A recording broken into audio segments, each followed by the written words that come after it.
It has been a long day, so I'm hunting for something really easy, super quick and easy to make for supper.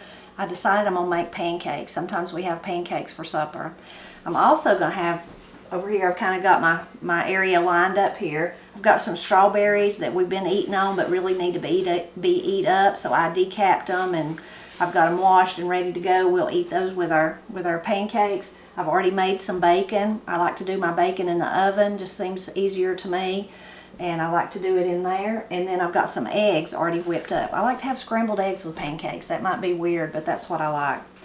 Now normally the pancake recipe that I use, I'll share it sometime. I don't remember where I found it, but I've been making it for years, and it has sour cream in it. It's really good. I really like it. Now, I grew up eating pancakes, and at Granny and Pap's house, who made the best pancakes was Pap. He made really good pancakes. And I don't know, somewhere along the way he would pour a little Sprite into his pancakes, and they made them really light and fluffy, but his pancakes were the best. Anytime Granny called and said, "Your daddy's making pancakes, you ought to come down here," I'd say, "I'll be there in a minute," because I knew they were really going to be good. But the recipe I'm going to use today comes from mine and Jim's cookbook, Celebrating Southern Appalachian Food. I'll put this link in the description below if you've not seen the cookbook, but it's Jim's recipe, so I want to try it out, and it's super, super simple, really easy. So I'm going to read it to you, read the ingredients here. Actually, it's got a little intro kind of about pancakes, and then I'll read the recipe. Traditional buttermilk pancakes. Most of the time I don't make buttermilk, so that's going to be different for me. Appalachian folks have long prepared various types of bread by cooking in a pan or on a griddle as opposed to oven bacon. Griddle cakes, hoe cakes, and flapjacks are but a few of many examples. One enduring favorite is pancakes, a traditional breakfast foodstuff topped with sorghum syrup, honey, maple syrup, jelly, or jam, and often viewed as a special treat. Store-bought flour produced especially for pancakes can be used, but if you have access to stone-ground buckwheat flour, try it in this recipe for a delightful difference in taste and texture, and buckwheat is gluten-free. I've had buckwheat and I really like those pancakes. I really like them. So now here's the recipe. 1 egg, you'll need 1 egg, and now that I'm reading it out loud I realize I did not get me an egg, so I'll have to get it. 2 tablespoons vegetable oil, bacon grease, or lard. Now I've got bacon grease is what I'm going to use, but you could use any of that. 2 cups pancake flour. Quality of this type of flour can vary a great deal. One of the best is the buttermilk flour from Pearl Milling Company, an operation that formerly carried the Aunt Jemima brand name. And then you're going to need 1 1/2 cups buttermilk.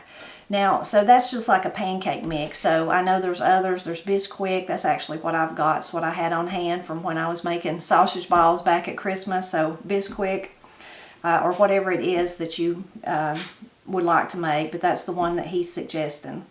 So preheat your griddle to 375 degrees. You can also use a cast iron skillet, but it will not hold as many pancakes, and turning them is a bit more difficult. Mix ingredients in a bowl with a pour spout using a whisk. Stir until well blended, and if necessary, add buttermilk to obtain desired batter consistency. It should pour readily, but still have a modest degree of thickness. Pour sufficient portions of batter to make 4-inch pancakes atop your preheated griddle. Allow to cook for 1 1/2 minutes, and then flip and cook for 1 additional minute. Make sure pancakes are browned on both sides and fully done. This recipe makes a dozen pancakes and can be doubled or tripled for larger groups.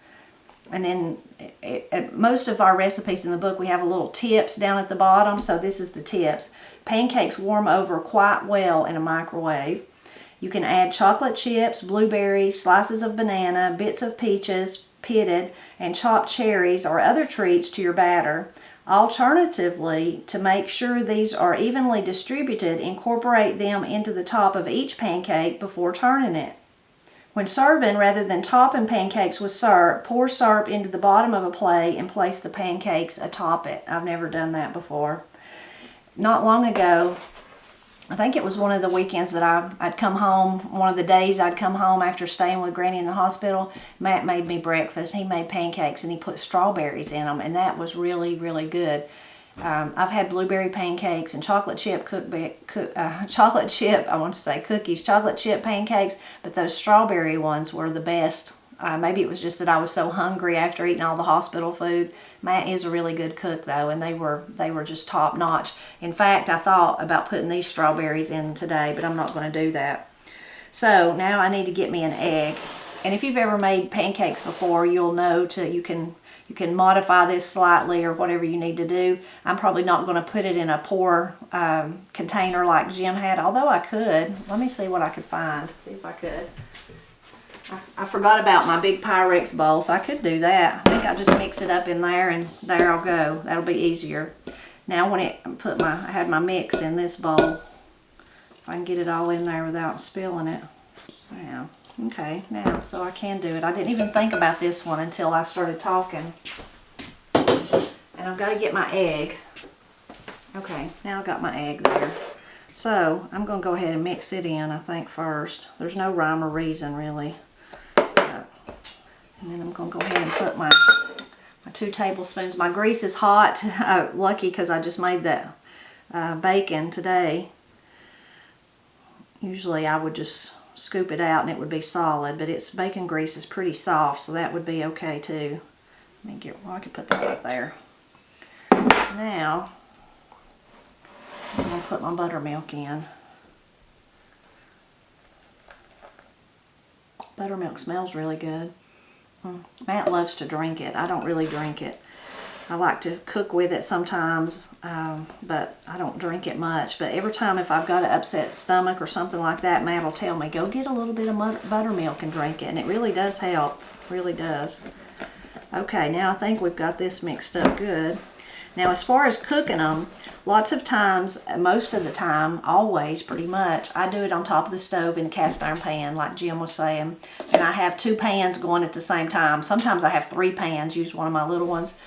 But a few months ago, everyone was here. Corey and Austin was here too, and we were just in a hurry. And I thought, man, I wish I could just do them all at once. And Matt said, well, why don't you do them on the Matt, what's it called? Blackstone. I've been calling it something funny every time I told Matt today. He'd say, that's not what it is. The Blackstone outside on the porch. He said, why don't you do it out there and you could do them all at one time? So I did, and oh my goodness, that was so easy. It was just lickety-split. It just happened so fast. So I'm going to do that again. Matt's got it on for me out there, and I'm going to run out there and cook the pancakes. And then when I come back in, since I've already got the bacon and the strawberries ready, all I'll need to do is scramble the eggs, and that don't take any time at all.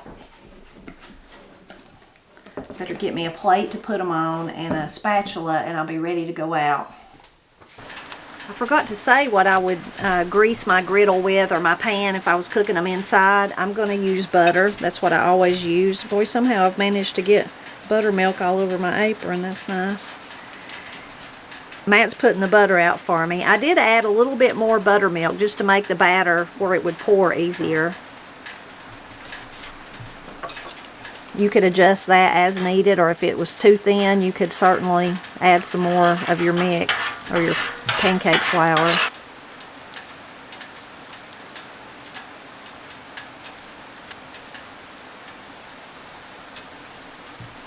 Okay, I've got them all poured out there. It was still a little thick, so they're not perfectly round, but you know what? They don't have to be round to taste good.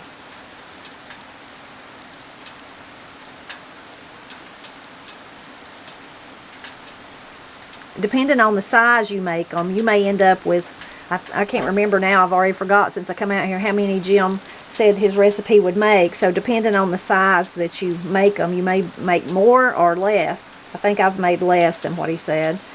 Anyway, if you wanted them to be more uniform, you could, when I'm inside, it's not necessarily that I want them to be more uniform, but with my recipe that's a little bit more thinner than this, I just use the 1/3 cup, my little measuring cup, and I use that to pour out the pancakes into the frying pan, or if I'm out here, the one time I did it out here.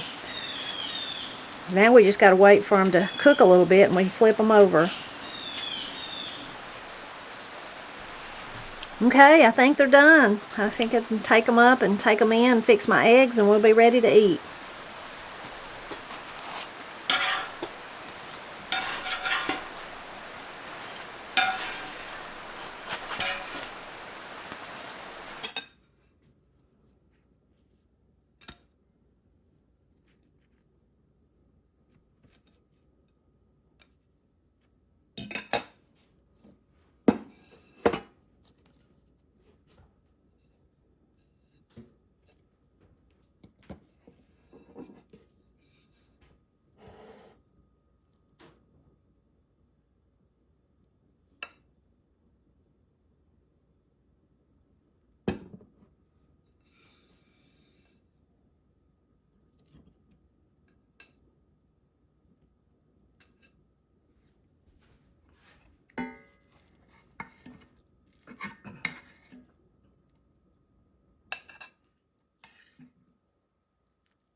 such an easy, quick supper, and really tasty and hearty too.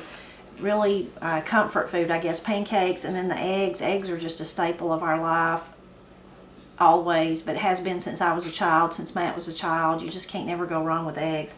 When I was making them, I was reminded of when we were little. We liked scrambled egg sandwiches. Me and Paul and Steve and the whole family, Granny and Pap, we'd all eat them, sometimes for an easy, quick supper like this or for breakfast. And Paul, I don't remember how old we were, but one day he told me, he said, you know, when Daddy makes scrambled eggs, if Daddy makes them, they're like blankets, and if Mama makes them, they're like little bitty pieces. And he said he liked both of them, you know. Either way, it was fine with him. And I thought, I've never noticed that. But then after that, of course, every time Pat made eggs, he made them like blankets. That's what these look like. And then, of course, Granny's were little small scrambled eggs. I'm sure you've seen that in different places. So anyway, made me think of that. They are a real comfort food, though, ever how you make eggs. But tonight, I don't know why I like scrambled eggs with my pancakes. So that's why I like to make them when I make pancakes for breakfast or for supper. Get me some of the strawberries.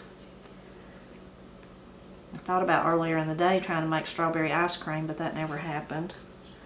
Give me a piece of bacon. And I'm using maple syrup, but I like to heat it up in the microwave. I don't know, in my mind anyway, it makes it better. So now, and it don't bother me if my syrup runs into my eggs. I just think that makes them better. I love the syrup on the bacon. That's already happened too, but that's how I like it. Let's taste Jim's pancakes and see what I think about them.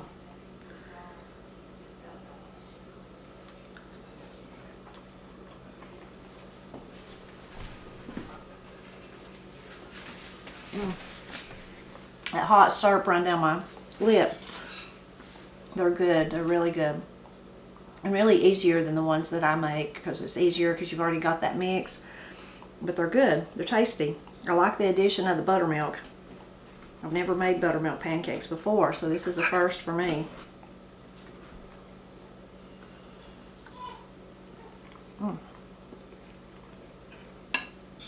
They are really good. Really good. You'll have to leave a comment and tell me if you like buttermilk pancakes or if you just use sweet milk like I usually do. At some point, I'll share my recipe so you can see what I usually make too. They're really, really nice too. It's hard to go wrong with pancakes though. I don't know that I've ever really ate a really bad one. So hard to go wrong with them. I hope you enjoyed seeing this recipe from mine and Jim's book. If you've not picked up your copy, I'll leave that link in the description, or if you just want to go look at it. I also have on here a playlist of a lot of the recipes, the ones that I contributed to the book for sure, of videos that I've made. And then if you go to the Blind Pig and the Acorn, my blog, you can find a lot of the recipes there too. So I always like to tell people that. As always, I'm always glad when you stop by to help me celebrate Appalachia.